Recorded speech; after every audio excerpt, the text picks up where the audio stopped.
really needs today, but that Vietnam so much needed when he became prime minister in the 1990s.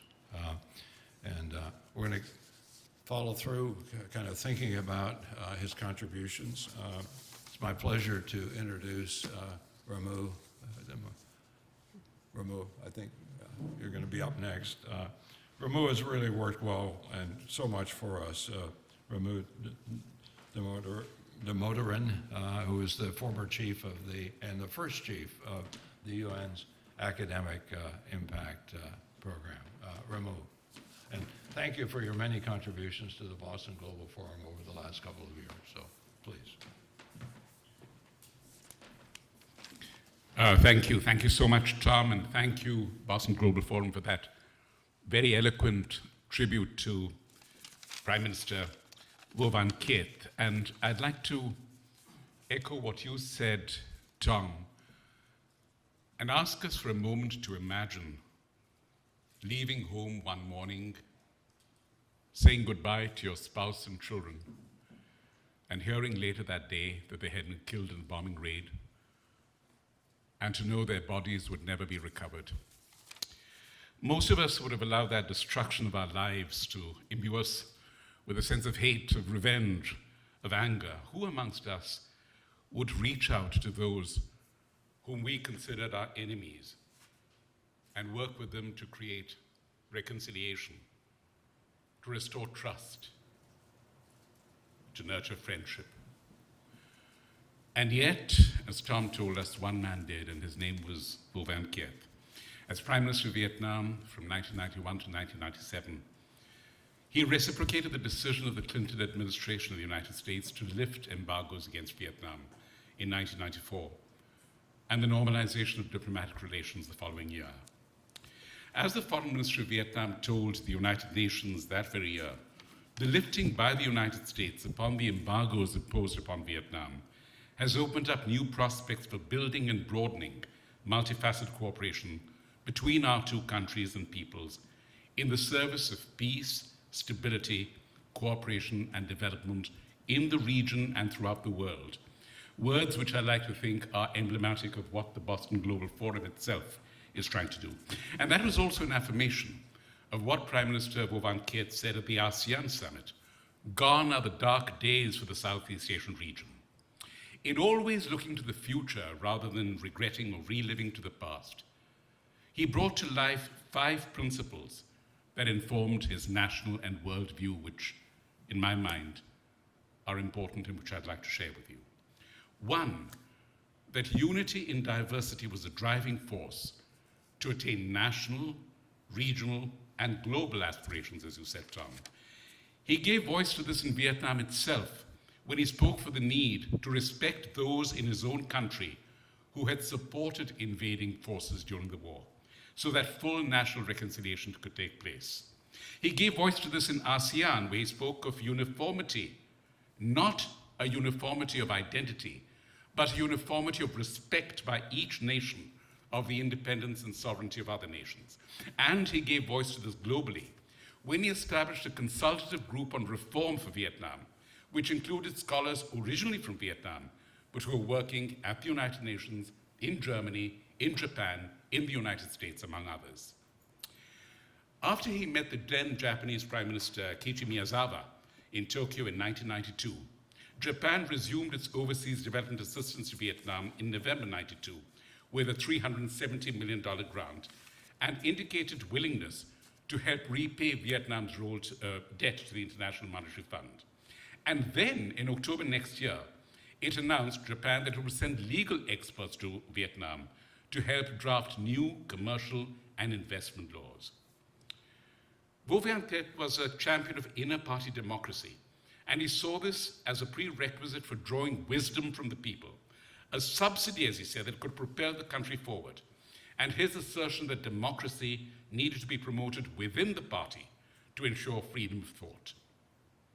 The second element was his seeking of unconventional means of communication and dialogue. He was an accessible and respectful leader, listening in particular to members of the creative community. His former assistant, Vu Chok Thuan, has recalled how poet Nguyen Dui once read to him a poem which had criticisms of the government functioning, but Vo Van Kiet appreciated them and took those criticisms on board. Or take the case of Dong Thap Muar, the province where rice was annually cultivated in just one crop, and the yield was only 1 ton for each harvest.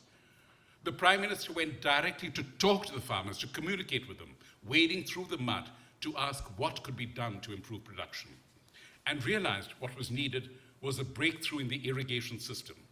As a result, paddy production in the Mekong Delta rose from 4.6 million tons in 1976 to 16.7 in 2000, and the Mekong River became the largest granary in Vietnam.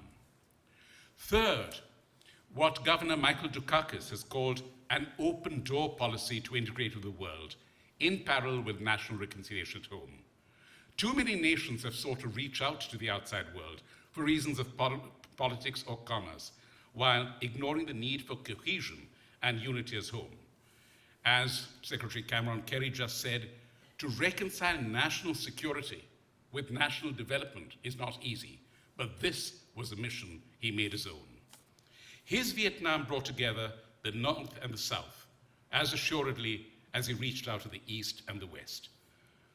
Symbolic of this was the 5,000 or 500 kilowatt North-South transmission line, which contributed to regulating the power volume throughout Vietnam, and, as important, symbolizing the true reunification of the country. This was done through what he called the guerrilla method, dividing the span into several sections, setting the poles simultaneously, and then assembling the sections together. It was expected to take 4 years to build. It was done in 2. It was also an affirmation of the power of the young in Vietnam, Thuan's generation. Young people were the main force in the construction of electric poles, pulling wire. Many sections were the site of the Ho Chi Minh Communist Youth Union or the Da Nang Youth Volunteers Association. Vo Choc Thuan recalls the days when he and the Prime Minister of Vietnam climbed to the high mountain peaks to look at the construction of electric poles. The young people gathered around Uncle Sao like a family member. And during a visit to the people constructing the line on the occasion of Lunar New Year, he talked with every person, asking about their family, about their food, about drinking water, and reminding them of the cakes that they must have during the Tet holiday, and they cheered him.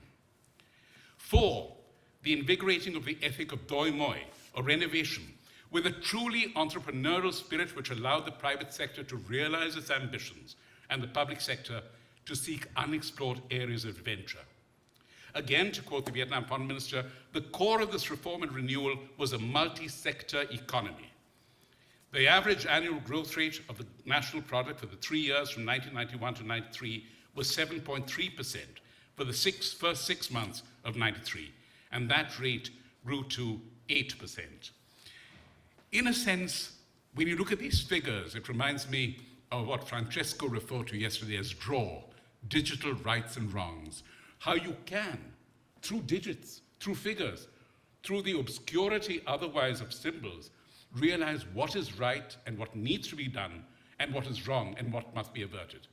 And this is where the Prime Minister showed his greatest strength, drawing from statistics, drawing from the digits, the lessons that must be learned. In parallel, he had an inclusive policy to the skills of the young. He had a wonderful statement, no one can choose their parents, but you can choose your future. After the 30th of April 1975, when the South was liberated, he was made the chairman of the People's Committee in Ho Chi Minh City, the former Saigon. The state could not buy paddy. The people had to eat rice mixed with maize, potato, cassava. And then he revolutionized it. He chose state-owned enterprises to borrow foreign currencies, to fence break, as he put it, to sell produce at reasonable prices. For farmers, he removed the purchase of agricultural products at low set prices and created negotiated rates. As he once said, young people say, if you are human, I will die for the country. But, he went on to add, you don't need to die. What we need is for you to live and live meaningfully. So you should correct that sentence for, if I'm a human, I have to live for the homeland. Living is not parasitic. Living is to work. 5, the courage of public expression. As Prime Minister, he spoke openly about matters that were traditionally discussed in hushed tones privately. He took his nation and his people into confidence, and he gave a measure of himself to the world. An instance of this is a letter that he wrote on August the 9th, 1995, in anticipation of the 8th National Party Congress, and spoke of the importance to understand for Vietnam, to understand and be integrated into the world in which it lived. His concern about the breakdown of social order and security, of improving state management capacity, and of party reform. In an article earlier this week, Tom Patterson quoted Walter Lippmann as saying that the press intensifies rather than brings order to political chaos. And I would like to adapt that phrase to say this is what Vo Van Kiet did in Vietnam. He used his power of speech and of writing to bring order into the tumult of what was happening in that country at a very difficult time, immediately after the liberation and its emergence into power. Speaking here in Boston, I'm reminded of another anniversary yesterday, the assassination of President Kennedy. And I would like to share with you a thought that then Senator John Kennedy expressed in Washington in 1956 at a conference on America's state in Vietnam.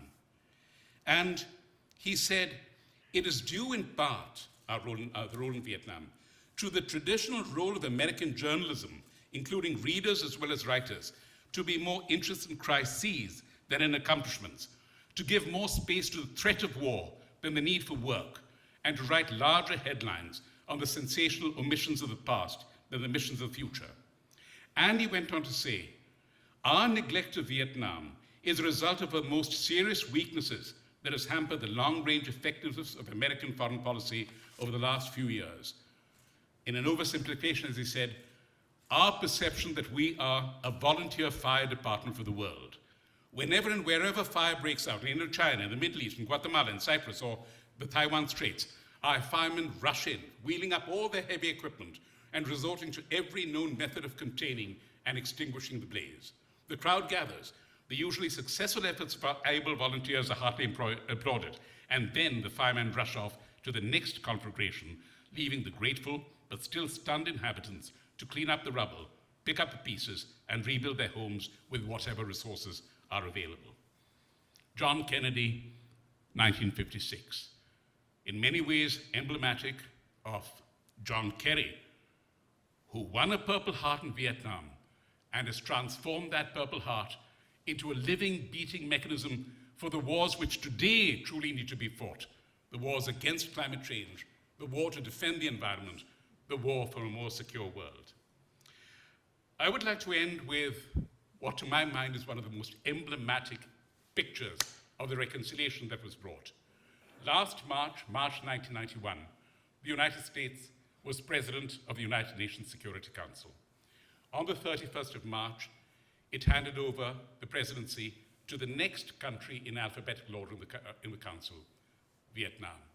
And that sign of the ambassador of the United States handing the gavel to the ambassador of Vietnam showed, I think, what we here in the Boston Global Forum have tried, and I dare say succeeded, so avidly in doing, that distances are only measured in the mind.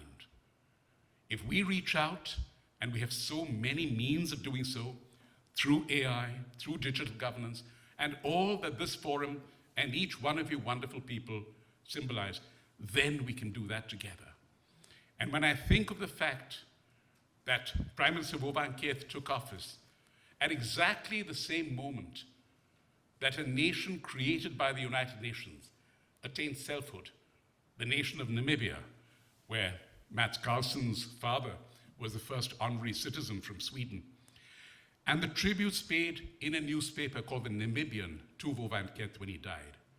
Think of that, a newspaper in Southwest Africa investing its front page in a leader in East Asia, because that was the man we remember today, a man who united minds, who united people, but most important, united hearts. Thank you.